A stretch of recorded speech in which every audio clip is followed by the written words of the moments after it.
Yes, good morning students. आज का topic है बेटा हमारा भक्तिन। भक्तिन चैप्टर जो है हमारा हो चुका है, इसकी हम बैक एक्सरसाइज का रिवीजन करेंगे। और बच्चों, नेक्स्ट जो भी हमारी क्लास होगी उसमें जो है आपसे इसके वेरी शॉर्ट क्वेश्चन जो है सुने जाएंगे। ओके, तो स्टार्ट करते हैं बेटा। फर्स्ट क्वेश्चन है हमारा, भक्तिन अपना वास्तविक नाम लोगों से क्यों छुपाती थी? भक्तिन को यह नाम किसने और क्यों दिया होगा? तो भक्तिन जो है अपना वास्तविक नाम पता है आपको क्या था भक्तिन का? लक्ष्मीन। क्या था बच्चों? लक्ष्मीन, यानी कि जिसका अर्थ होता है लक्ष्मी। जो भक्तिन का ये नाम था लक्ष्मी या लक्ष्मी, सही उच्चारण होता है इसका लक्ष्मी, वैसे उसको लक्ष्मीन कहते थे। तो यह समृद्धि और ऐश्वर्य का प्रतीक है। आप सबको पता है कि लक्ष्मी जो है समृद्धि और ऐश्वर्य का प्रतीक है। भक्तिन एक गरीब महिला थी, जबकि उसका नाम क्या था? लक्ष्मी। तो वह धनहीन थी, मतलब उसके पास धन नहीं था। धन न होने के कारण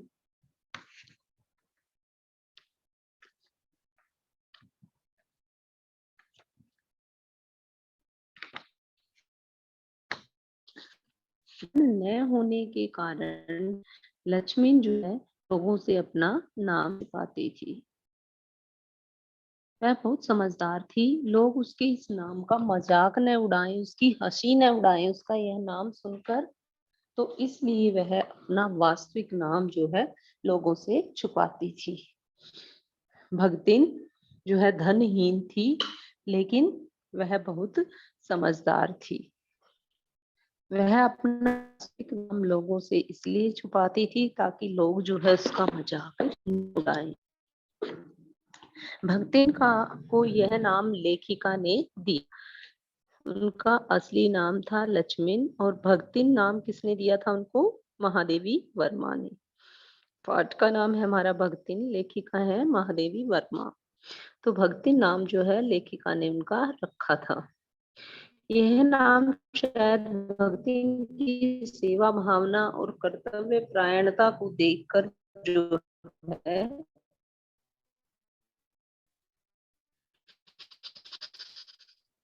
दिया था। किसने? महादेवी वर्मा ने।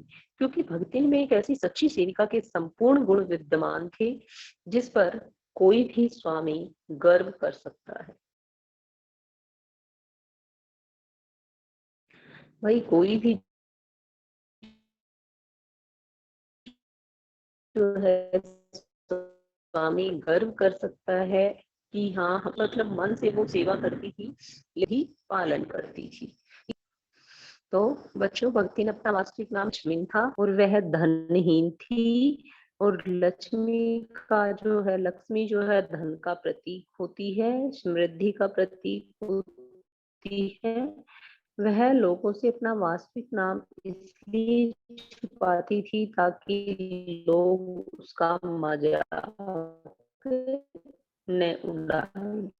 कि वैसे तो ये एक कोड़ी भी इसके पास नहीं है और नाम इसने रखवा लिया है, नए बनाए वह लोगों से अपना नाम। सेकंड क्वेश्चन बेटा, दो कन्या रत्न पैदा करने पर भगतिन पुत्र महिमा में अंधी अपनी जेठानियों द्वारा घृणा और उपेक्षा का शिकार बनी। ऐसी घटनाओं से ही अक्सर दुश्मन होती है। क्या आप इस बात से सहमत हैं?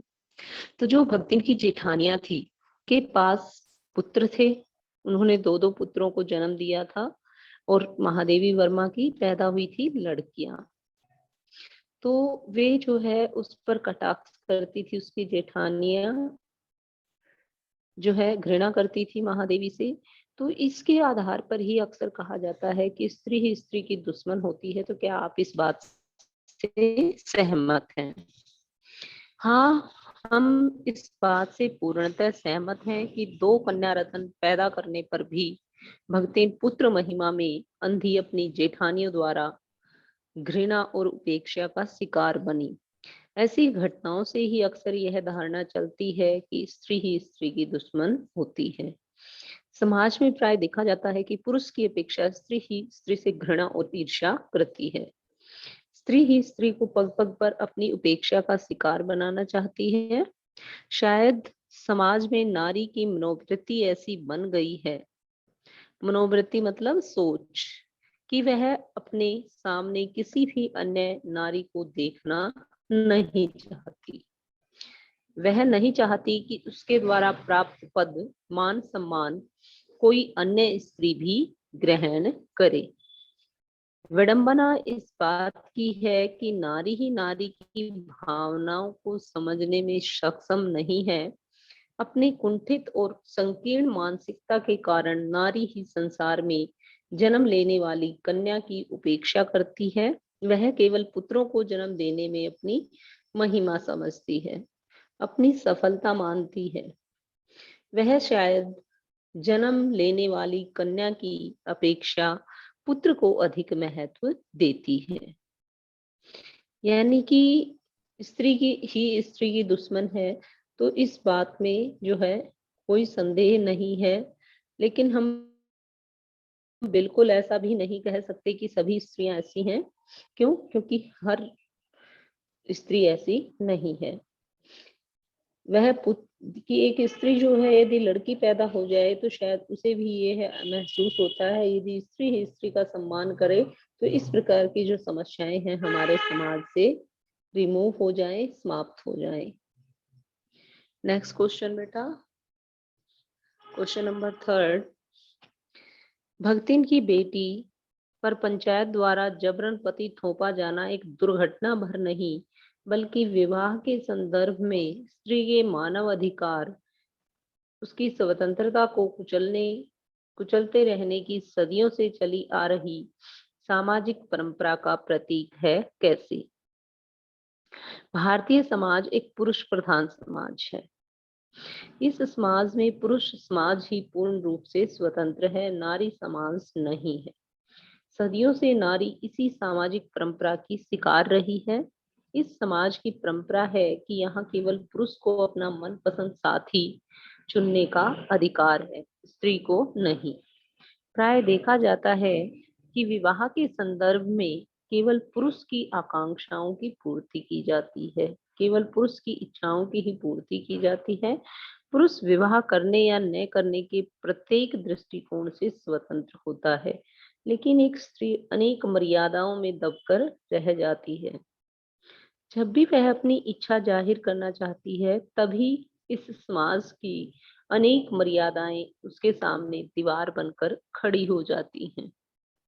प्रस्तुत पाठ में भी भगतिन की बेटी पर पंचायत द्वारा जबरदस्ती पति थोपना स्त्री के मानव अधिकारों को कुचलते रहने की हमारी सामाजिक परंपरा का प्रतीक है, जहां युवती की इच्छाओं और अधिकारों को अनदेखा करके पुरुष प्रधान पंचायत एक पक्षीय निर्णय देकर पति पर पति थोप देती है। तो देखिए क्वेश्चन क्या है बेटा, कि भक्ति की जो बेटी पर जबरन जो है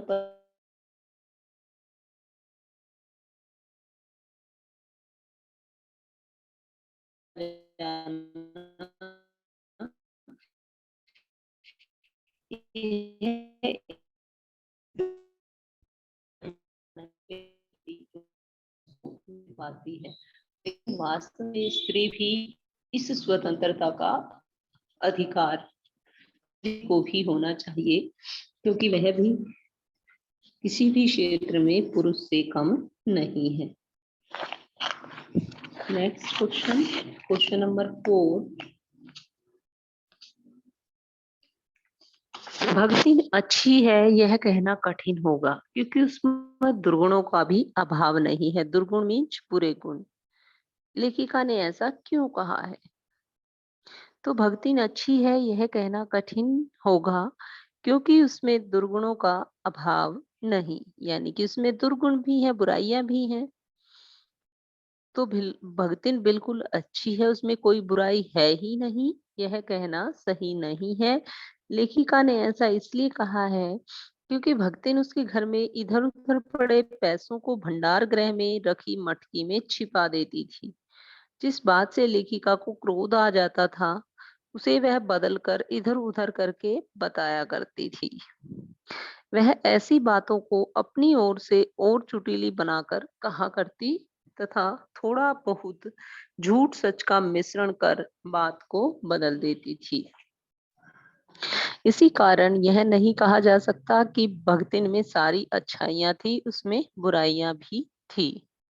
नेक्स्ट क्वेश्चन बेटा, क्वेश्चन नंबर 5।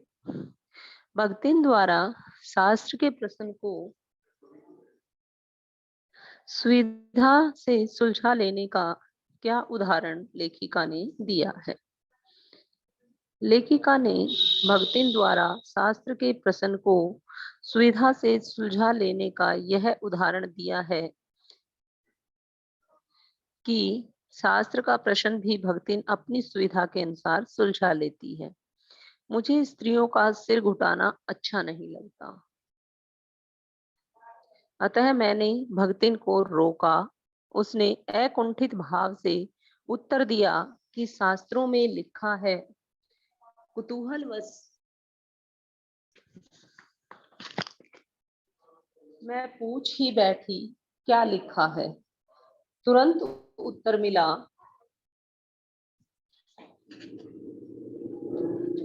तीरथ गए मुंडाए सिद्ध।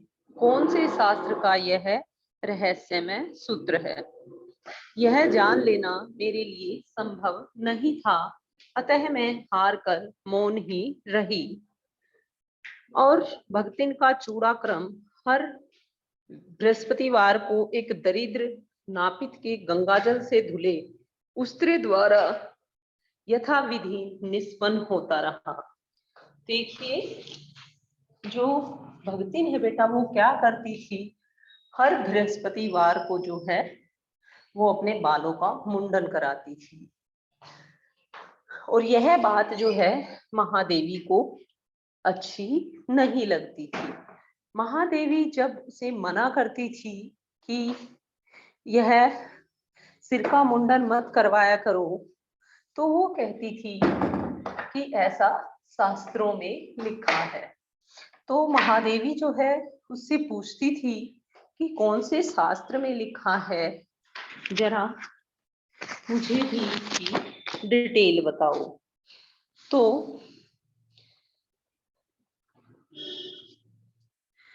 तीर्थ गए मुंडाए सिद्ध, यह कौन से शास्त्र का रहस्यमय सूत्र है?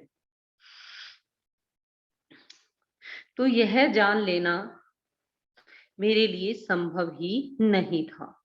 मतलब जो भगतिन थी वो इस बात का उत्तर देती ही नहीं थी, फिर बात को वो इधर उधर कर देती थी। और हार कर जो है लेखिका चुप हो जाती थी। लेखिका महादेवी वर्मा सोचती थी कि इसने जवाब तो देना नहीं है, इसे मेरे को ऐसे ही पजल रखना है, तो इसलिए हार कर वो जो है चुप हो जाती थी। भगतिन के आ जाने से महादेवी अधिक देहाती कैसे हो गई? तो भगतिन एक देहाती अर्थात ग्रामीण महिला थी जो अनपढ़ थी। भगतिन जो है देहाती महिला थी और अनपढ़ थी, इसलिए वह बिल्कुल देहाती भाषा का प्रयोग करती थी। Rural language. भगतिन एक देहाती होने के साथ साथ समझदार भी थी। उसका स्वभाव ऐसा बन चुका था कि वह दूसरों को न तो अपने मन के अनुसार बना लेती थी, लेकिन अपने अंदर जो है किसी भी प्रकार का परिवर्तन नहीं चाहती थी। यानी कि जो भगतिन थी बेटा, वो अपने अंदर तो किसी भी प्रकार का परिवर्तन नहीं चाहती थी। वह अपने आप को तो बिल्कुल भी नहीं बदलती थी, और दूसरों को अपने अनुसार बदलने की कला जो है उसके अंदर थी। भगतिन के अंदर वह दूसरों को अपने अनुसार बदल लेती थी, लेकिन स्वयं में एक छोटा सा जो है परिवर्तन, एक छोटा सा भी परिवर्तन नहीं करती थी। महादेवी वर्मा बार बार प्रयास करके भी के स्वभाव को परिवर्तित न कर सकी। महादेवी वर्मा ने काफी प्रयास किया कि वह जो है किसके स्वभाव को बदल दे, भगतिन के स्वभाव को बदल सके, लेकिन वह भगतिन के स्वभाव को बिल्कुल भी नहीं बदल सकी। इसलिए भगतिन के आ जाने से महादेवी अधिक देहाती हो गई, क्योंकि महादेवी तो भगतिन को बदल नहीं सकी, लेकिन भगतिन ने महादेवी को बदल दिया। ओके, नेक्स्ट क्वेश्चन बेटा। क्वेश्चन है हमारा, महादेवी के अनुसार भगतिन के चरित्र की कौन कौन सी विशेषताएं हो सकती हैं? यानी कि आपने जो पाठ पढ़ा बेटा, उसके अनुसार भगतिन के चरित्र की क्या क्या विशेषताएं हो सकती हैं? तो पहली है, तो जो ये हमारा भगतिन जो महादेवी वर्मा द्वारा लिखित है, तो ये क्या है बेटा? एक संस्मरणात्मक रेखा चित्र है। रेखा चित्र क्या होता है? जब जिसे पढ़कर जो है हमारे सामने उस चीज का एक चित्र सा प्रस्तुत हो जाए हमारी आंखों के सामने, वो कहलाता है रेखा चित्र। और संस्मरण होता है अपनी पुरानी यादों को जो है लिखना, जो घटित हो चुका है उसको दोबारा याद करना, तो वो कहलाता है संस्मरण। तो ये क्या है? एक संस्मरणात्मक रेखा चित्र है। इसमें लेखिका ने भगतिन सेविका के अतीत और वर्तमान का चित्रण करते हुए उसके जीवन संघर्ष का वर्णन किया है कि अतीत में जो है भगतिन का जीवन कैसा था, उसे किन किन कठिनाइयों का सामना करना पड़ा, और जो है वर्तमान में भी जो है उसका जीवन किस प्रकार संघर्ष में रहा। तो इसके आधार पर जो है हम भगतिन के चरित्र की विशेषताएं ले सकते हैं। व्यक्तित्व, सबसे पहले पर्सनैलिटी यानी कि व्यक्तित्व। तो भगतिन जो है, व्यक्तित्व बेटा हमारा इंटरनल भी होता है और एक्सटर्नल भी, बाहरी व्यक्तित्व, आंतरिक। तो भगतिन एक अधेड़ उम्र की महिला है। अधेड़ उम्र की मतलब नियर अबाउट 40-50, तो नियर अबाउट 40-50 ये है उसकी एज। तो उसका कद बिल्कुल छोटा है, यानी कि वो नाटी है। शरीर दुबला पतला है, उसके होंठ पतले हैं, आंखें छोटी छोटी सी हैं। वह झूसी गांव के प्रसिद्ध अहीर सूरमा की इकलौती बेटी है। वह झूसी गांव के प्रसिद्ध अहीर सूरमा की इकलौती बेटी है। उसकी माँ का नाम गोपालिका था, लेकिन उसके मरने के बाद उसकी विमाता ने ही उसका पालन पोषण किया था।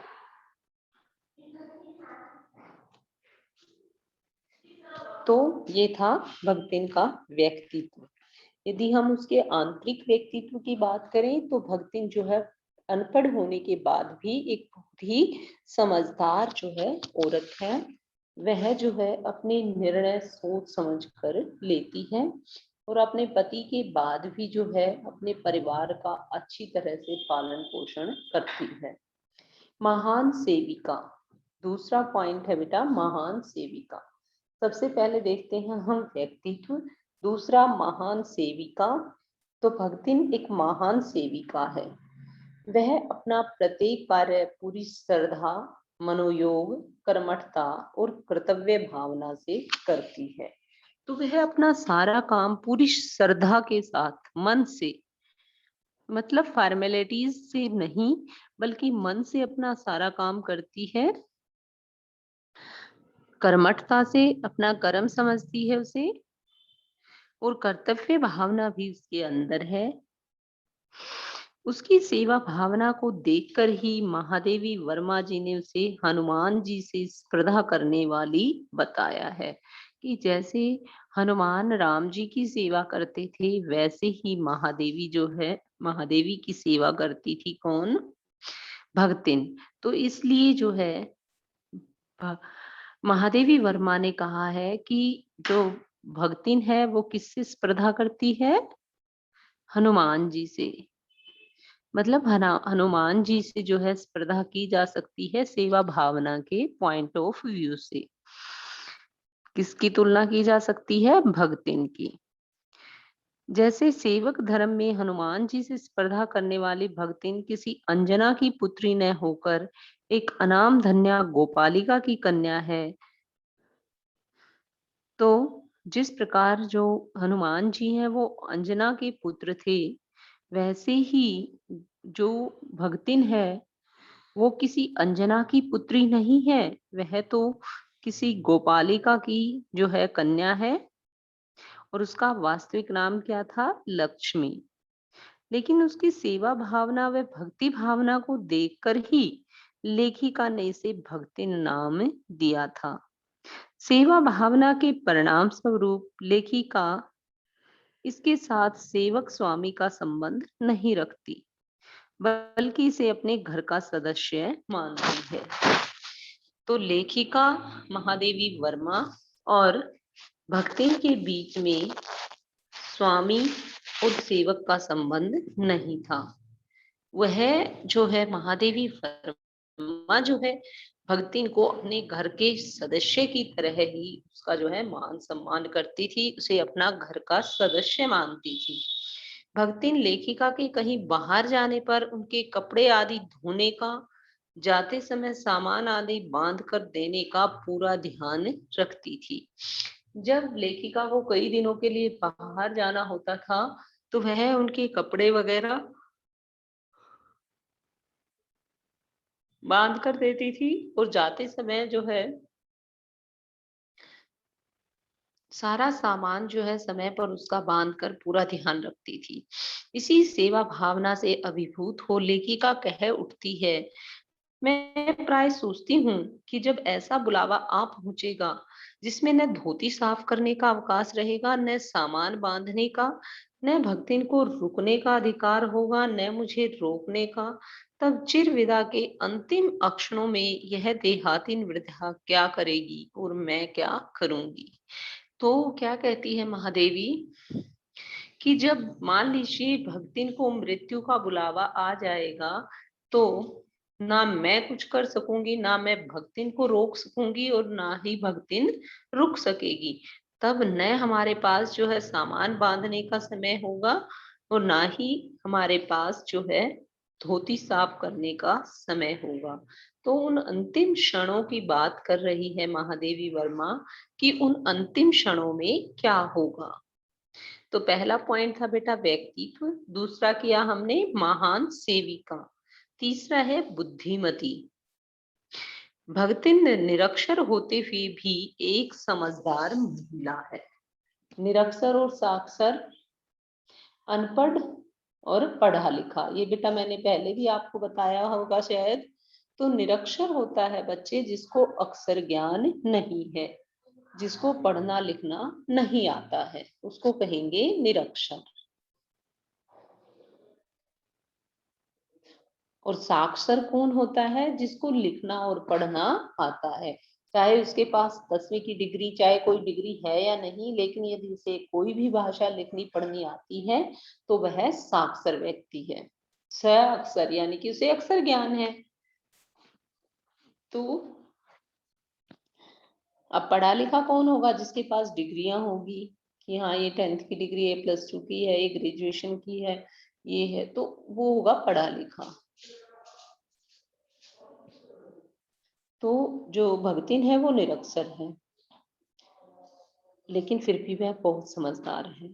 वह प्रत्येक कार्य को बड़ी समझबूझ और होशियारी से पूर्ण करती है।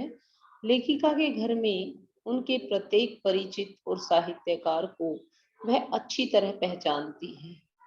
कि लेखिका के घर में कोई भी परिचित हो या कोई साहित्यकार हो, मतलब लेखिका के रिश्तेदारों को, रिलेटिव्स को, और प्लस कोई भी साहित्यकार जो है उससे मिलने आता है तो वह अच्छी तरह पहचानती है। वह उसी के साथ आदर व सम्मान से बात करती है जो उसकी स्वामिनी लेखिका का आदर और सम्मान करती है। तो जिस प्रकार भक्तिन जो है अपनी मालकिन महादेवी वर्मा का सम्मान करती है, वह उनके रिश्तेदारों का भी इसी प्रकार सम्मान करती है। उसी जो है मन से उनको उनका आदर सत्कार करती है। अपने ससुराल में भी अपने पति की मृत्यु के बाद वह अपनी पूंजी से एक कौड़ी भी अपनी सास जेठानियों को नहीं हड़पने देती। वही जब उसके पति की मृत्यु हो जाती है तो मृत्यु के बाद भी जो है वह अपनी एक कौड़ी भी जो है अपनी सास और जेठानियों को हड़पने नहीं देती है।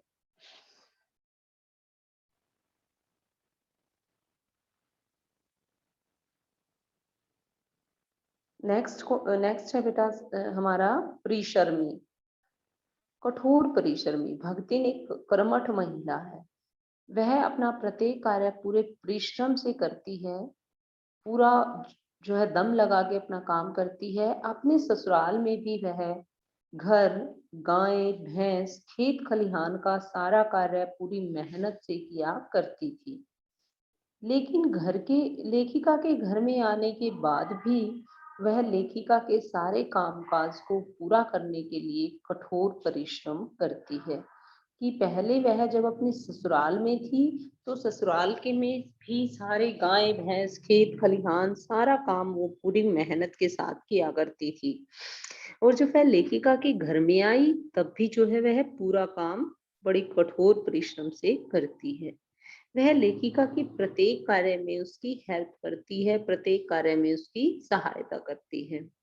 वह इधर उधर उसकी बिखरी हुई किताबों को भी जो है संवार कर रख देती है, और जो अधूरे चित्र हैं और जो चित्र बनाने का जो सामान है उसको भी वह संजो कर रख देती है अच्छी तरह से, जहां पर जिस चीज का यथास्थान उनको रख देती है। साहसी, और जो भगतिन है एक साहसी महिला भी है। बचपन में ही उसकी माँ की मृत्यु हो गई थी। उसकी विमाता ने ही उसका पालन पोषण किया, लेकिन उस पर बहुत अत्याचार किए, फिर भी भगतिन ने अपना साहस नहीं छोड़ा। छोटी सी उम्र में ही उसकी शादी कर दी गई। ससुराल में भी उसे उपेक्षा का शिकार होना पड़ा। 2 कन्याओं को जन्म देने पर उसकी सास और जेठानियों ने भी उसका खूब अपमान किया। उसको बात बात पर जो है वो ताने कसती थी। इससे घर, गाय भैंस, खेत खलिहान का खूब काम करवाया, लेकिन भगतिन ने अपने कभी अपना साहस नहीं छोड़ा। उसने प्रत्येक परिस्थिति का डटकर सामना किया, यहाँ तक कि पिता और अपने पति की मृत्यु के बाद भी उसने धैर्य नहीं खोया और निरंतर संघर्ष करती हुई अपनी अपने साहस का परिचय देती रही। भक्तिन का संपूर्ण जो जीवन है वो संघर्षपूर्ण रहा है। तो ये था बेटा भक्तिन का चरित्र चित्रण कह सकते हैं, या भक्तिन के चरित्र की विशेषताएं। तो अब बेटा जो लास्ट की 10 मिनट्स हैं वो है आपके डाउट सेशन के, and you can take your doubts, otherwise I will check your notebook. Okay?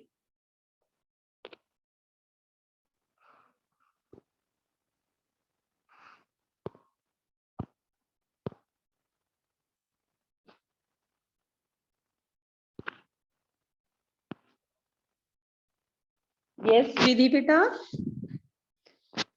Yes Vidhi. Yes students, if you have any doubt you can raise hand. Yes students, if you have any doubt beta you can raise hand. Have you any doubt? Yes, your UT test may be in 2nd or 3rd week in June, so be prepared for the test. Students, be prepared for the test. Syllabus बेटा आपको send कर दिया गया है। If you have any confusion regarding syllabus or any doubt regarding lesson, you can take your doubts.